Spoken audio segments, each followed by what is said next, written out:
Good morning. Let me tell you a little story. This is my third time recording this episode. I got up yesterday at 5 a.m., did my makeup really quickly. I was like, oh my gosh, like I have this great episode, yada yada. Let me sit down and get it out. Recorded the whole thing. Gorgeous. Loved the take.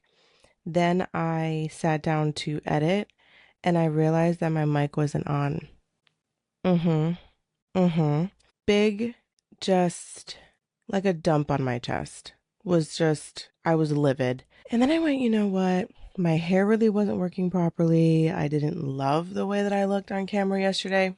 And I said, you know what? It doesn't matter because we can just do it again.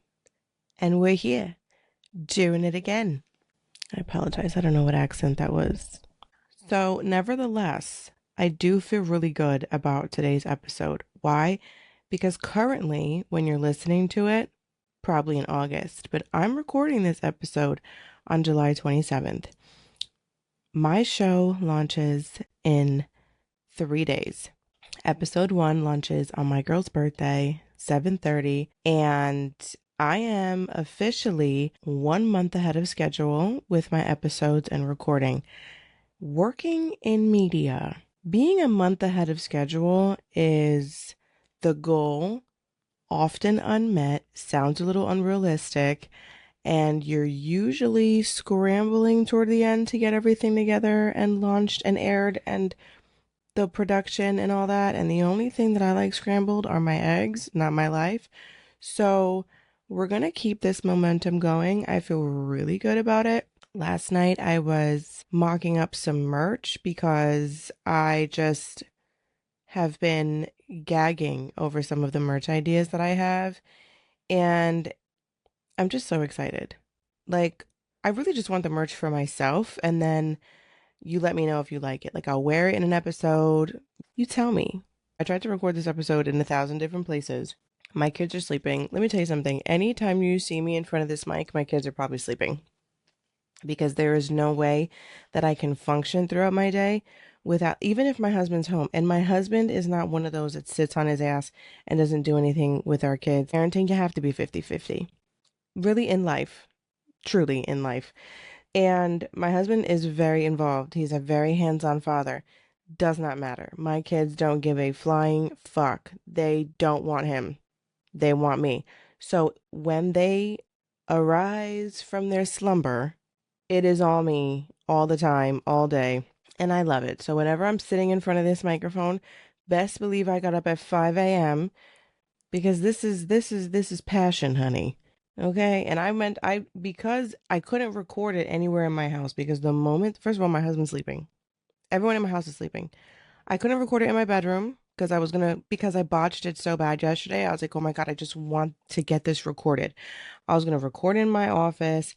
Then this morning I was like, oh my gosh, like the ambiance in my living room is really cute. Let me record in my living room. Yeah, no, big no. However, I feel that that is propaganda that I'm falling for, being able to record anywhere in my house or anywhere in the world for my show and not feel so tied down to a background and a set.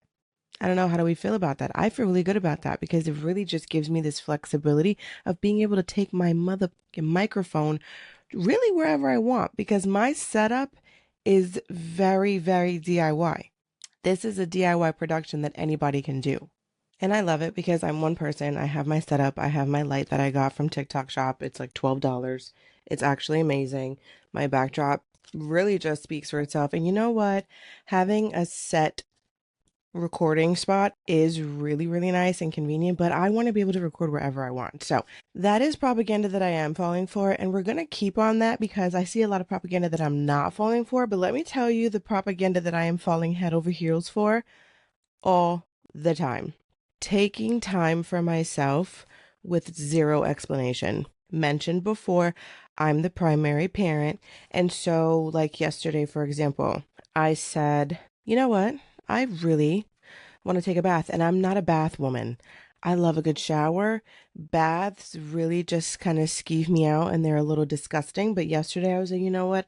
I'm really feeling a bath with a glass of Prosecco, some chocolate, and my book and some music. And I was like, that is what I want. My brother gave me some bath salts that he made at his company. I was like, I want to try these out today. And so I just got up and I took a 40-minute bath. Of course, everyone was looking for me, but I just kind of disappeared. And that felt really, really good. Don't get me wrong, my children were pounding on the door. My daughter opened the door. She came in like, bitch, like, what are you doing? You taking time for yourself? Says who? My daughter's turning 2, by the way. Yeah. Okay. My daughter, I fear my daughter. My daughter's going to rule the world. I know every woman says that about their daughter, especially if she's the second born, but I don't think my daughter's going to have older daughter syndrome. My daughter's just going to have something.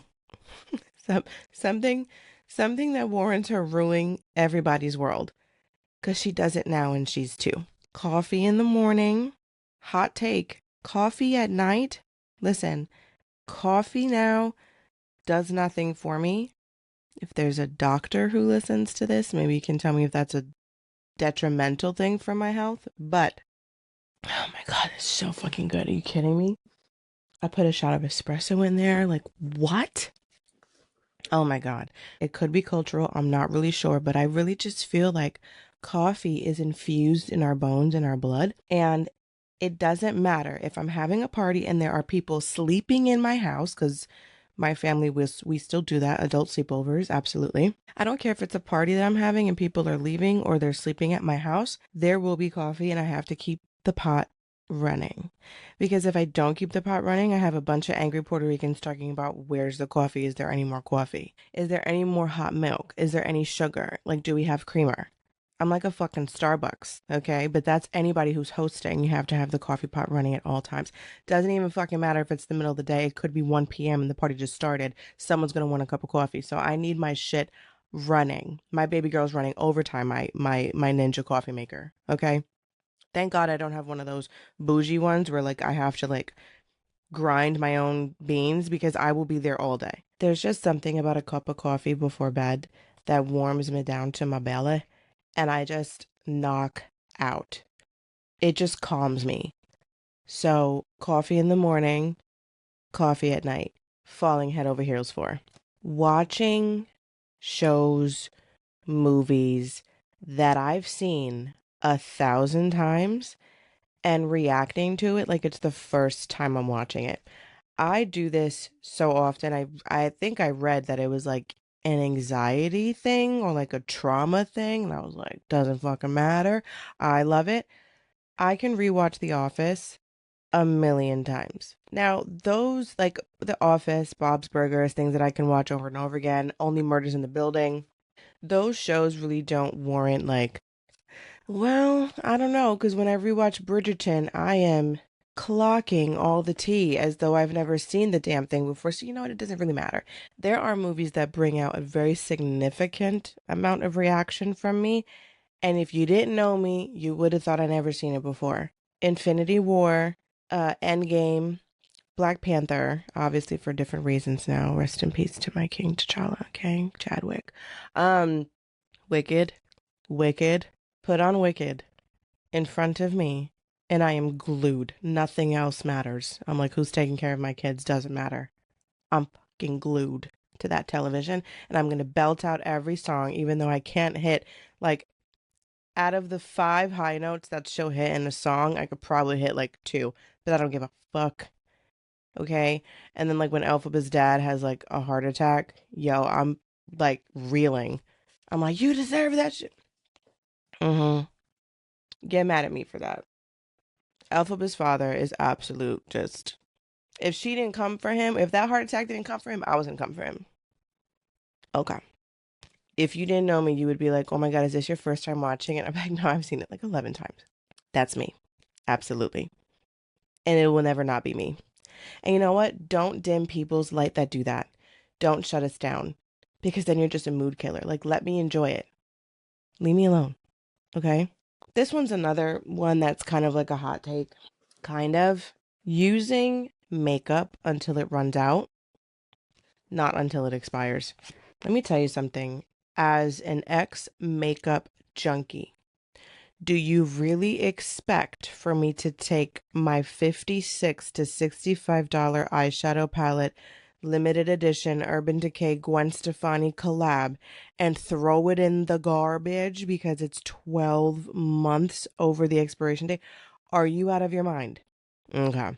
Another thing, I don't know. Listen, I love you, but the fact that you took the Laura Mercier Silk Cream Foundation off of the shelves is actually blasphemous because I've had that foundation for 2 years. That was my special event foundation because I knew it was sold out everywhere and I was scraping the inside lining of that motherfucking tube.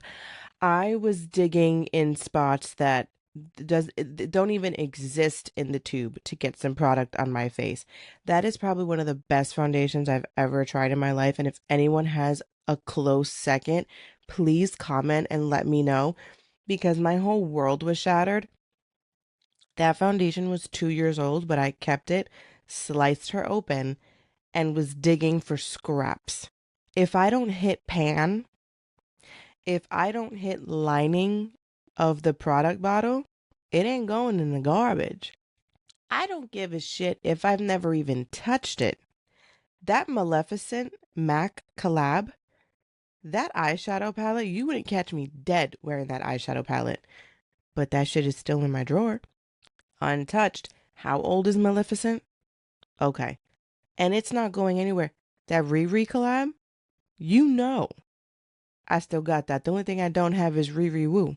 If anyone has a hookup, please let me know and I will buy it. Doesn't matter how much it is. Riri Woo, I hit pan, lining. I was digging in the bottom of that lipstick tube for the rest of that product. I don't put none of her eyeshadows on my face. I don't even wear eyeshadow. Girl, I don't even have lashes on right now. Okay? I'm not throwing it out. I don't throw any of my makeup out unless it's absolutely like horrific and disgusting. And I think the only product that I have visually seen be absolutely awful over the expiration date is liquid lipsticks and mascara. Those are really the only two because the liquid lipstick kind of gets clumpy like the way hot paint would. And then mascara really does dry out. It does. It almost looks like chalk when you try to pull it out and then you try to put it on. It's just all clumpy and disgusting and it's got fallout everywhere. It's absolutely the worst. But dresses in every season. Every season. Here's the thing. In the wintertime, the coat is the outfit if you have an outdoor event. The coat is the moment. I have 1,000 coats because the coat will always be the main piece. However, in the wintertime, if you are going to an event, probably 9 out of 10 times, the event is going to have heat. So when you take off your jacket, you're not going to be freezing ice cold. So you can wear a dress. I also love maxi dresses in my house during the wintertime. I have the heat on. So like, no, I'm not cold. Don't get me wrong. I love a pant. I love a sweatpant. I love a lounge set, but there's no time limit on wearing a dress and feeling cute in a maxi dress or like one of those floral maxi dresses. No, there's no limit. None. So stop. Changing my nails weekly. I do my own nails and sometimes depending on what I do to my nails, I'm not going to like it next week. The vibe that I'm feeling this week is definitely not the one I'm going to feel next week. So I will definitely drill it off and put an entirely new design on my nails because it makes me happy. And that's that. But that's because I do my own nails. Had I gone to a salon, no, 5 weeks, 5 weeks, and then I will go back.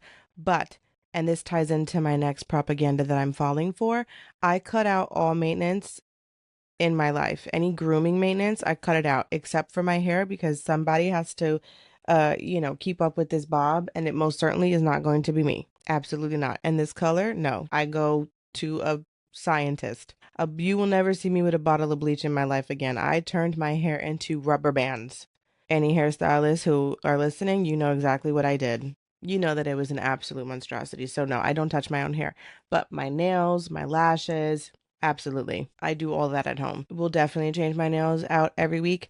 Leading into my next thing, DIY queen. Yes. Are we going to make our own balloon arches? Yes. Are we going to do our own nails and lashes and maintenance? Yes. Are we going to design things from scratch and do it because someone else quoted us $1,000? Yeah, absolutely. We're going to do it. I love a DIY queen, and I love spending money where I know my expertise is absolutely just non existent. We love a DIY queen. Capsule wardrobe, 100% falling head over heels for. I am a creature of habit when it comes to my closet and my wardrobe. Actually, my girlfriend is coming over today for coffee. I can't wait to see what she wears. She puts together these gorgeous outfits. And not only is she the cutest thing, she's as cute as a button, but these outfits are so cute and they're so curated. Could never be me. I am so boring. So I need a really good set of jeans, leggings, a t-shirt, like bodysuits. Like I need something that's going to work for everything, every season, every body type. That is me. So I feel like my whole wardrobe is like a capsule wardrobe. You just have pieces that you can wear at any time, at any place. And the last thing that I am falling absolutely head over heels for is unfollowing accounts on social media that no longer serve you. I am very, very quick with the unfollow.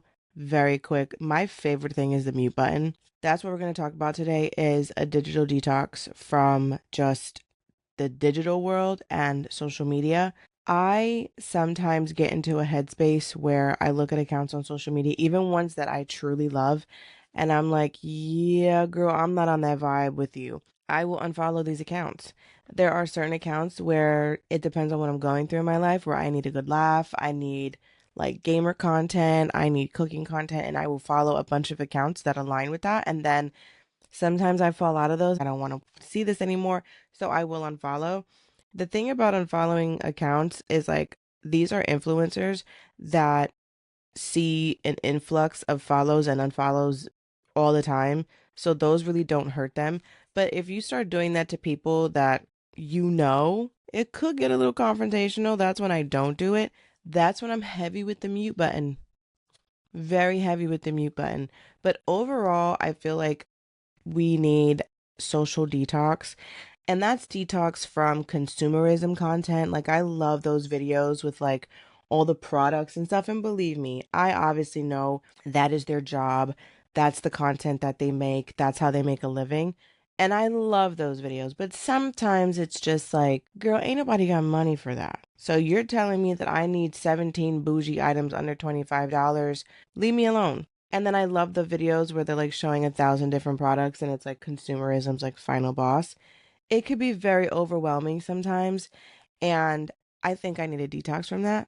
So I definitely do. There is such an unrealistic lifestyle that influencers live that we all know and we are very aware of those things. But overall, do I also want to be on a beach in Bali covered in makeup, floating in a pool of benefit and get paid $25,000 for a post? Absolutely. Who the wouldn't? Expenses all paid. I can bring my husband. Like, really, who wouldn't want that? But that's just not real life. That's your life. That's not my life. I think that that's where the disconnect kind of comes from when you have regular people that consume content and those that solely create the content. There are influencers that I love that are very heavily wealthy, and sometimes when I follow these accounts, it's very easy to like compare your situation to theirs. And it's also really easy to look at what they're doing and feel like you're not doing enough. And I really don't think that we need to put ourselves in that kind of headspace. We try our fucking best and we are doing everything that our body is capable of doing. We are putting out into the world everything that we are able to give. And so when we go on social media and we get this feeling that we're not doing enough, it is so detrimental to your mental health because you are doing enough and you are doing your fucking best and your best is fantastic. And you cannot look at all these people and use that as a self-reflection and say, I need to do more. Now, don't get me wrong, I look at these accounts and sometimes it does motivate me. Like there's an account that I love and she and I talk sometimes and she spends her summers in Europe and she buys all these, she buys this house and she does these big renos and she has all this money. She talks about her trading and I love that for her. She's a doll, she's an angel. And it's just like, yes, would I love that for myself? Absolutely. And sometimes I'm in a space where I'm like so defeated because I'm like, I'm trying so hard, I'm working so fucking hard. Like, why do I still feel like I can't catch up? And then there are times where I look at her account and like I talk to her and I'm like, oh my God, this is the best motivation. Like, I'm hungry. So sometimes the same account can make you feel either way. And it's okay to like mute those accounts or like unfollow them for a little while to just get a reset and think, okay, now when I go back and I absorb that content, I'm in a little bit of a better headspace. And we can also detox from the accounts that are all aesthetic, no realism. Don't get me wrong, I love a good, clean, tidy house, but my house don't look like that.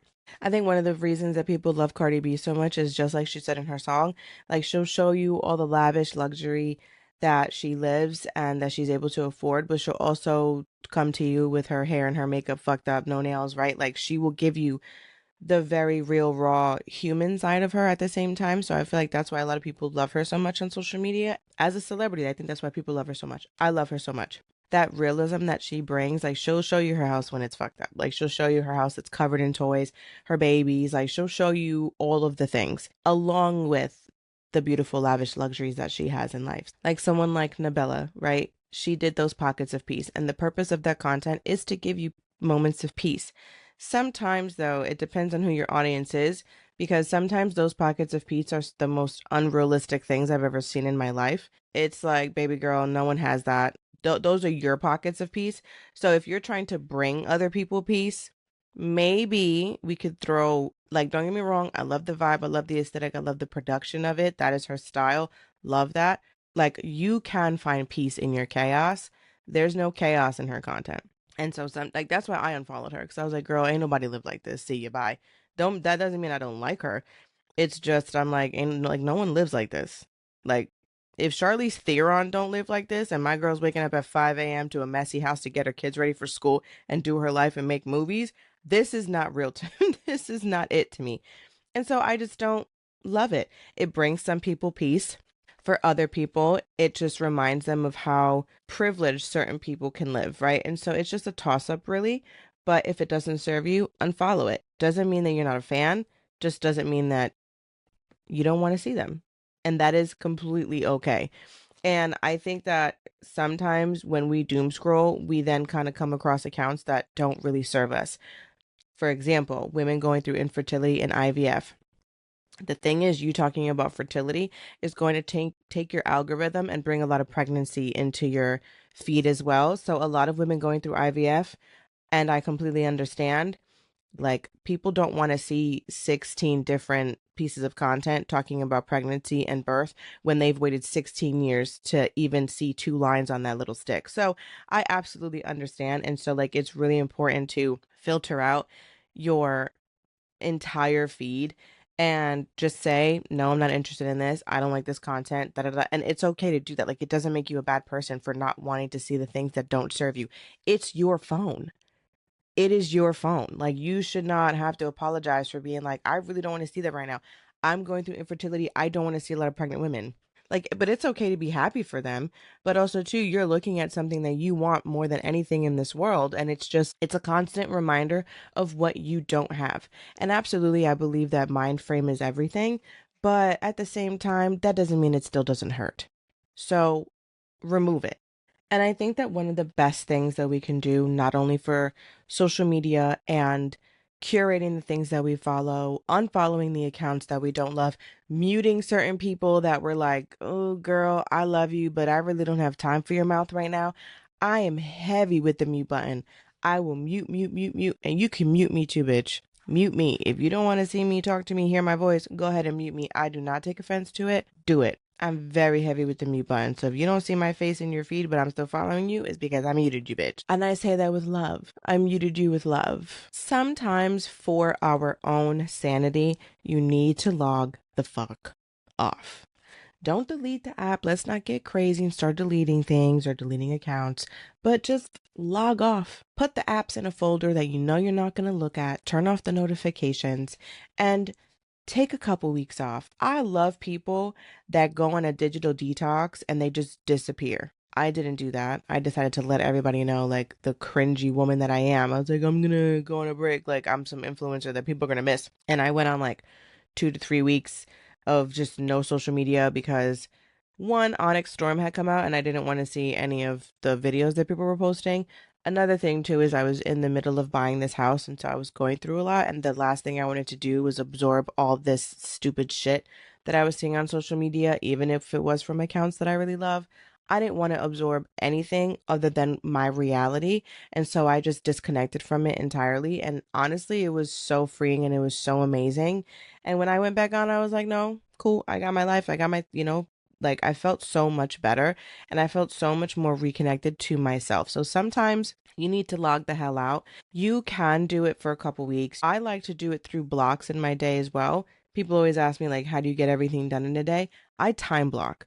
So like I time block filming my show. It's 7:32 in the morning right now. If I have time to journal in the morning cuz my kids are sleeping, I time block breakfast, meditation, working my career, doing things for my show, writing my book. Like I time block everything. And so there are times that I time block that I do have, like focuses on that mute all of my notifications and social media platforms. So you can do a digital detox throughout your day for an hour here, an hour there. Don't go on TikTok before 9 a.m. Like, do different things.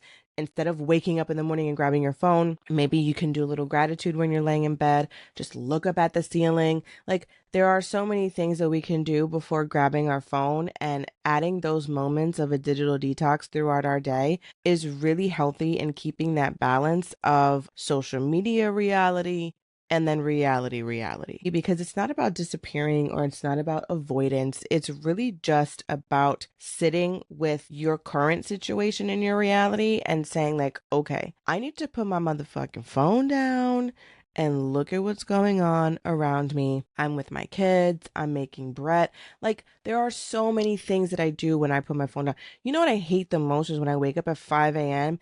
and instead of doing the things that I want to do, I'm fucking doom scrolling, and then I look up and it's 7:30. Like, bitch, you were scrolling for 2 hours. What did you gain?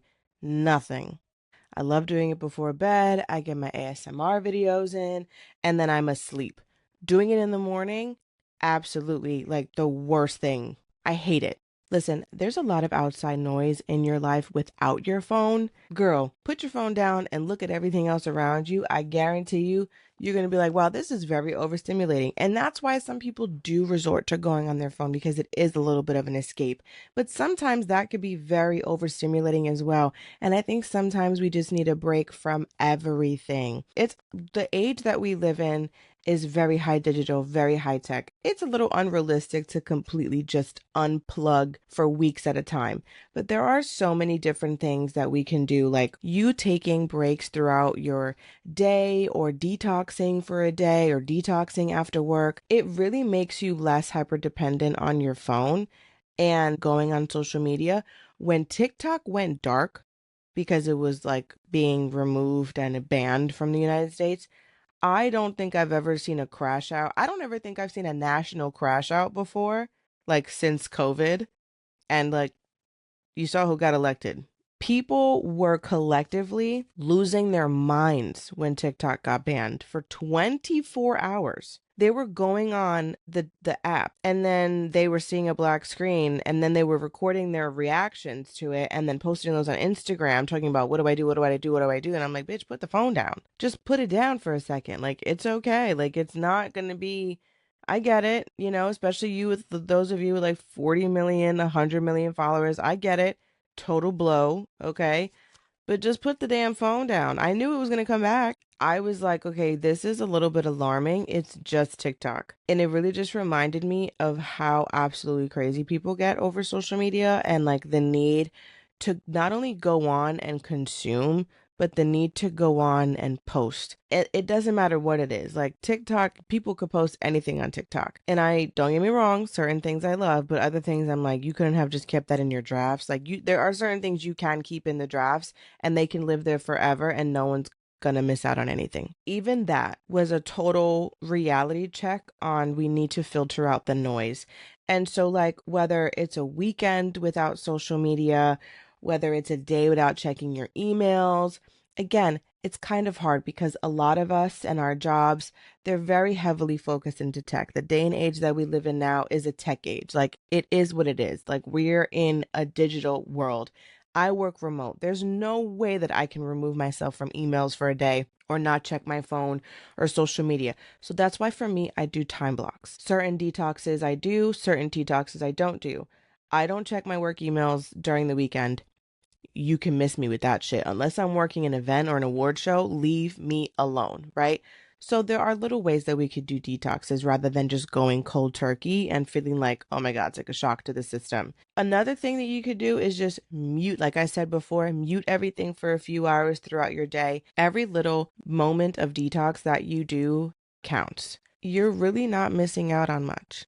I promise. It's all going to be there when you get back. When you log back on and you see all these notifications and shit, the noise will be there when you get back. It's just about silencing it for a few hours so that you could get back to you. In the morning, instead of just like grabbing our phone and looking at social media and absorbing and like looking at what everybody's doing. It's so funny. I was talking to my husband yesterday and he was like, I didn't have a social media until I was like 17.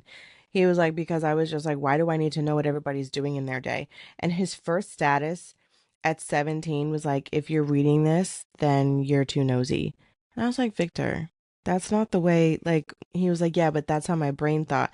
And it's really funny because it's like there are people that are very nosy. People have Finsta accounts just to keep an eye on other people's accounts. You don't need to be that invested in anybody's life. And so maybe when you do find yourself very heavily invested and engrossed in certain things, maybe it is time to take a break. For example, when I found myself digging very deeply into the destiny swapping of Selena Gomez and Hailey Bieber and the witchcraft involved in that, I went, yeah, it's time for me to take a break because there's no reason that I should be this invested in Hailey Bieber and Selena Gomez.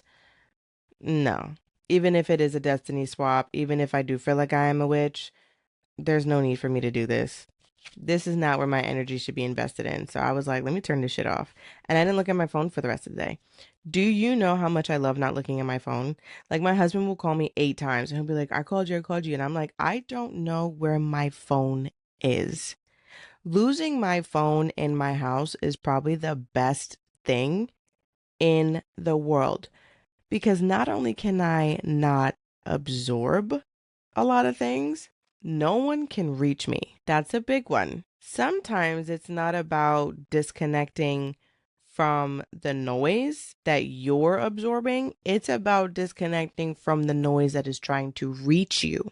I love not finding my phone. I love when my phone just falls underneath the couch and I don't hear shit. I love when my phone falls in between the cushions of my couch and then my phone dies. My favorite. Absolutely love it. Because you can't get in contact with me at all. That feeds my soul very differently sometimes. And when I lose my phone, I'm noticing I do things. Like I notice that I'm more present with my kids. I'm a little more focused on work. I'm able to like do more in my day because I'm not so much on my phone. And the problem is that for work, sometimes I have to go on my phone and look at things. And then I end up doom scrolling and I'm like, bitch, you're working. When we're doing a digital detox, we need to find the things that bring us joy and make us feel good. So my biggest thing is journaling. Like I said, I'm a little witchy and I'm very heavily into my manifesting, my prayer, my relationship with God. I do all that in the morning. So sometimes before I'm even looking at my phone, I will come into my office, I pull my cards, I listen to my healing chakra music.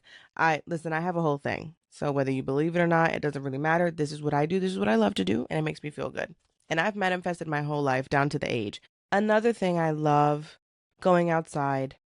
I love touching my plants, going to the girl, you could just go outside and look at the sky. You don't even have to do anything. Just be one with Gaia and just live in her presence.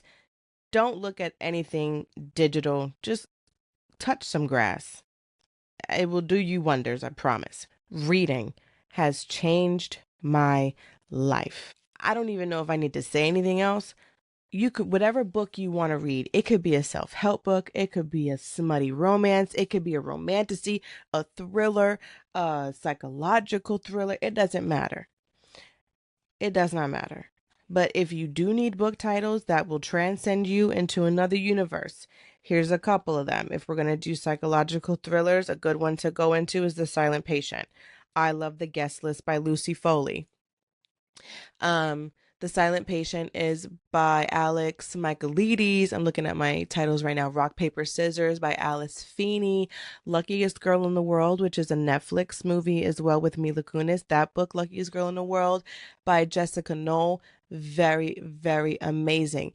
If you want something that's going to make you sob to the point where you don't have any tears left, A Little Life by Hanya Yanagihara, another fantastical one.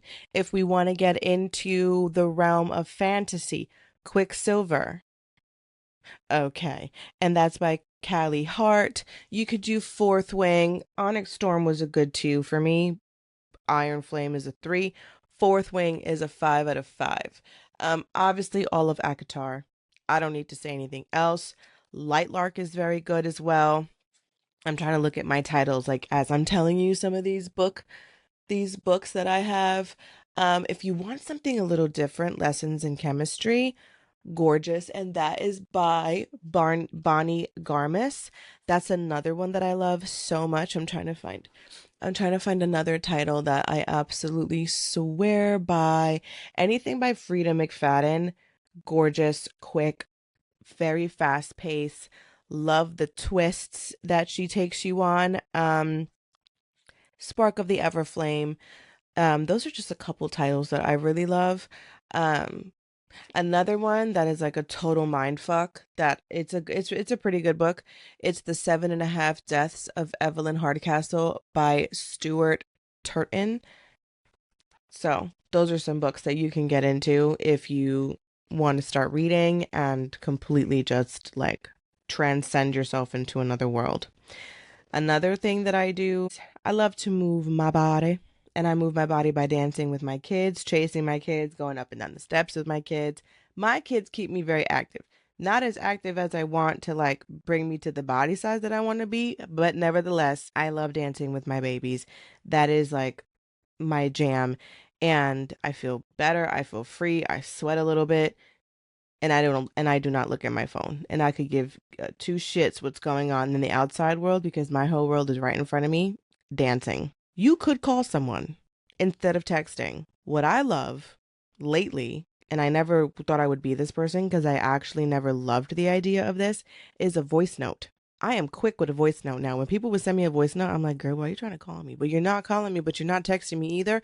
And now at 30, I've learned to love a voice note because you get that connection of a call because you're hearing their voice, but you get that rapid fire of a text message and you don't get the tie down of having to answer them back. You know what I'm saying? Like when a conversation just drops off through text message, you can kind of just like leave it there. Same thing with a voice note. Like you don't have to answer back. Or you can answer back with a text, which is chef's kiss. Because when the conversation lulls on the phone, you're kind of like, okay, I'm see you later, bye. But a voice note is that beautiful, happy medium for me. I love a voice note. A lot of people don't feel this way about themselves, which is really interesting. Do something creative. Creativity doesn't necessarily mean what you believe it to be. Creativity could be in the form of building Legos, writing, make a bread. The serotonin boost that I get after I make a fine looking crunchy on the outside, beautiful golden brown, beautiful fluff on the inside bread, 10 out of 10. Make a bread. Flour, water, yeast, salt. It is amazing, even if you just eat the damn bread. Put your phone down, don't look at it. Put the bread in the oven, let the aroma waft throughout your house. It just feels so good. Paint something, create a new dance. Girl, talk to yourself. Pretend that you're in a fucking, a speech. Do some acting. You have creativity lingering everywhere. You can draw out plans for something in your house. Look up design. There are so many creative outlets that you can indulge in. And sometimes when we have a block like that, or when we just need to release, I don't really need a physical outlet. I'm not a physical kind of person. I need more of a creative outlet. A podcast or editing photos or writing a book or doing a painting or building a Lego. like there are so many different creative outlets that you can indulge in that just make you feel really good and you do it for yourself. You know, another thing to do for yourself is to clean your house. Clean your house for you, not for the aesthetics, not for anyone coming over. Just clean your house. I am someone that has like, I do like trauma cleaning or like angry cleaning. But sometimes when I just want to tidy up my house, I'm like, no, this is my home. I'm proud of my home. I love my home. And to pour into your home is something that's really, really rewarding. And so just tidy up your home, do the dishes. You know, you can cook yourself a nice meal, clean up afterward, and you sit on the couch, you light a candle. Like the candle after the clean is just like the cherry on top. And it is just so rewarding, so much more rewarding than doom scrolling on your phone. A big thing for me, meditation and prayer. Like I said, I have my morning ritual of like journaling or what have you. The meditation and prayer fall in that in the morning. But if you feel like that's too much for you to do in your morning, you can do journaling and prayer in the morning, and then you can meditate before bed. You can meditate and pray in the morning, and then you can journal before bed. You can split it up so that you don't have to do everything during the day or like in the morning. I like the morning because I like to try to do things before my kids wake up, just so that I have that moment that's just a semblance of peace and control in my day. So sometimes it can get a little bit overwhelming when you are just getting started into meditation and prayer, what have you. So I would split it throughout your day or just split it one in the morning and one at night. And then you can kind of feel very balanced. And the last thing that you can really do is absolutely nothing. You can be bored, sit in that boredom. You can absolutely just sit on the couch, don't put on TV, don't look at your phone, don't even read a book, and just sit with your silence, sit in your boredom, because sometimes out of the silence and out of the boredom come all these wonderful and great ideas. My version of doing nothing is rocking my daughter to sleep when she needs it because I don't really grab my phone. I'm not really engaging in anything. The only thing I'm really doing is like singing to my daughter, but I was rocking her to bed the other day and I noticed that I was getting some really great ideas for the show. I was getting some really great ideas for topics and just like lines and things like that. And so don't get me wrong, sometimes rocking your kids to sleep is a little bit boring because you're not really doing anything and you're kind of just in your own head. But I decided to use that time and say, you know what, let me sit in this and let me just think about things. I prayed. So it's just like sometimes when you do nothing, you kind of end up doing some of the things that are on this list. So it's okay to unplug. It's okay to remove accounts that don't follow you. It's okay to unfollow them and then refollow them again when you kind of feel like you're in a better headspace to absorb their content because you are a fan of this person. It's definitely okay to mute some people that you're kind of like, I love you, but I don't really need to see this much of you right now. It's okay to do that. And I think that when we curate our algorithm on our phones and social medias, I think we need to kind of apply that same practice in life. You can curate an algorithm in your life to absorb and consume the things that you want to, that bring you joy, and to completely filter out what you don't like. Filter out the things that bring you into a negative headspace. Filter out the things that do not bring you joy. You are the main character of your life. So there is nothing that you have to apologize for in terms of cutting out the things that no longer serve you, only consuming the things that bring you joy, and just moving forward with that. And that goes with social media, career, relationships. That kind of goes for really everything in your life. And it is never, never something to feel guilty about when you are curating what you need in your life that is only going to serve you. And that is all for today's episode. If you cannot get enough of me the same way I cannot get enough of you, go ahead and do me a favor and follow us on Instagram and TikTok. If you are watching us on YouTube, go ahead and subscribe and click all the buttons and the notifications and do all the things, and make sure to follow us wherever you get your podcast so that you can remain untamed, uncensored, and always unapologetic. I'm your host, Kaya Burgos, and I will see you next week.